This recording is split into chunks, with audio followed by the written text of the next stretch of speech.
in New Zealand over the history. 72, Ashley Payne on pole.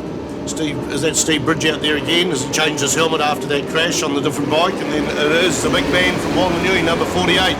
Dwayne Bishop gets the whole shot there, rocketing off into turn 1, Brad Ritchie. Yeah, great start from Dwayne Bishop on the outside of row 1.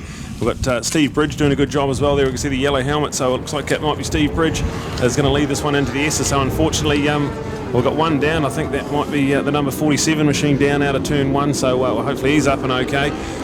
We go racing here with Steve Bridge and Ashley Payne. I wonder if we're going to get some slow motion there, because but when you said they were down, the rider was down on the ground, but the bike was still rolling along and then hit the tyre wall. So, you know, you're right, the rider was down, but the bike wasn't. So interesting. Steve Bridge gets into the lead. Where is Dwayne Bishop? That's sucked him back into third place. So Steve Bridge gets in the lead, but Ashley Payne gobbles up some ground coming up on the inside. No fear in this man's life, this Steve Bridge. He's already had 2 crashes today. We don't want to put the commentator's curse. He crashed in this class in Toyota early on in the day, and then through into turn 3. Here we go. We've got the slow motion on Ctas there. Sideways it spits off there. He's down on the ground. Oh, that bike's coming so close to him. So the number 47 bike keeps on going there, and it goes into the tyre wall. So great capturing that from Ctas. Yellow flag there on turn 1. So no passing there. No passing there. Did we... what happened there? Was Ashley Payne passing into there? I don't know. Like, we were looking there at the thing. So Steve Bridge there in second place. Dwayne Bishop a solid third place there. He's got about 40 metres in front of him. We go in behind him to that is the Mark Perry from Sanson just up the road, the 87 machine. Then we had Richard Markham Barrett, I think, on the iTools, the KTM. This is the Kramer. Is Richard Markham Barrett on the Kramer there? Numbers he? 19, I think. Shows him on a BMW there, Spider, in the program. So this might be Colin McGregor's bike that he's entered on, but we'll wait till it comes round. I'm thinking it probably isn't the BMW, but we'll wait till it come round and get some recognition on the bike. A light breeze. This breeze has been here pretty well all weekend. It is a westerly, so it's going. It's a tailwind down that most of that front straight, and a tailwind down the centre straight here at Circuit Chris Amon for the 2019 Suzuki International Series. 72 goes through 294, and then it is 48.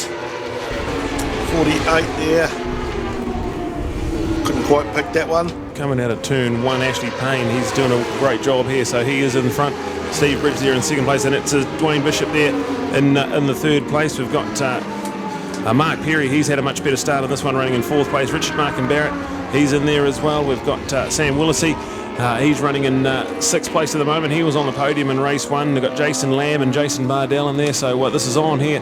Bears in Formula Sport, so absolutely fantastic. But Ashley Payne, he's definitely got out of bed the right side this morning, Spider. He's flying. He's charged himself, and he's charged his battery after that first incident yesterday. Ended up, I said, how'd it go? I said, well, it didn't. I had a flat battery, but he's on fire. He had a few wins at the Cemetery Circuit. Didn't race last season, back into action. Also got his own workshop there in behind Joe Letts and Churton Street. It's on the same premises, and a very good handy man with tuning motorcycles. Not just your own road bike, but he can certainly look. He built this bike, the race bike, and that.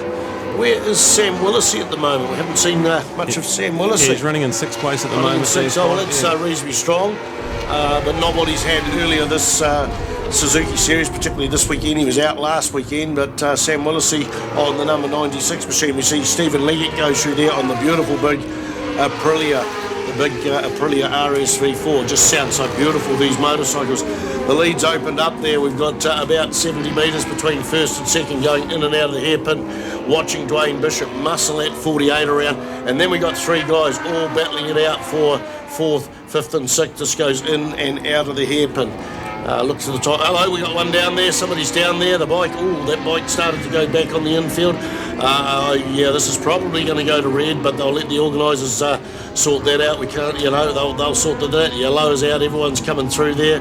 The yellow flag is out. So let's get back onto what's happening in the lead. We'll watch out in case that does. Here we go. The red flag is out. Good call, organisers. They had their eye on the ball. Good call.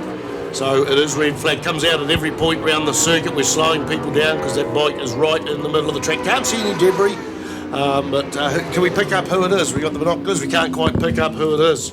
They were in about 6th or 7th place.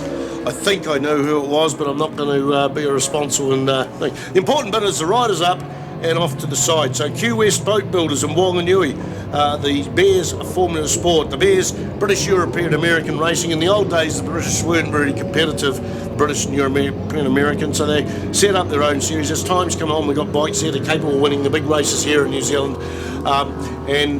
There was an oversubscription of Formula 1 and Formula 2 bikes, particularly at the cemetery circuit. The Bears class was strong, but so they decided to bring the Formula Sport, they called it Formula Sports, bring those bikes into it. And that's why you've got Japanese on the track against the Bears bike. So it's good, keeping all those three classes a bit safer. You've got a little bit fuller field in the Bears class by bleeding these bikes into it. And some of these guys are just not interested in going out at the cemetery circuit, particularly on their GSX-R1000s like Malcolm Belsky or whatever, and getting their getting lapped and all that, so it makes perfect sense to bring them in to there. So that's been going, I think, for 3 seasons. We've got a red flag situation at the moment. Beautiful program here. You'll notice in there 3 columns. Take this to Whanganui. T, MF, CC. If it's got a Y in there, it means they're competing at Taupo, Manfeild, or the cemetery circuit, or all 3. So some of those guys are just coming alive for the cemetery circuit. Some are there for the other 2. So that's the action, folks.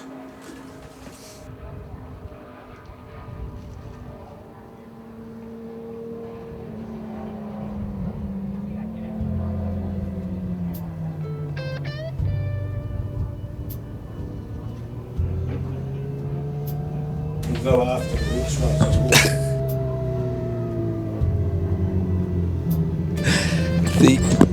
Right, welcome back, and I'm joined just while they sort everything out.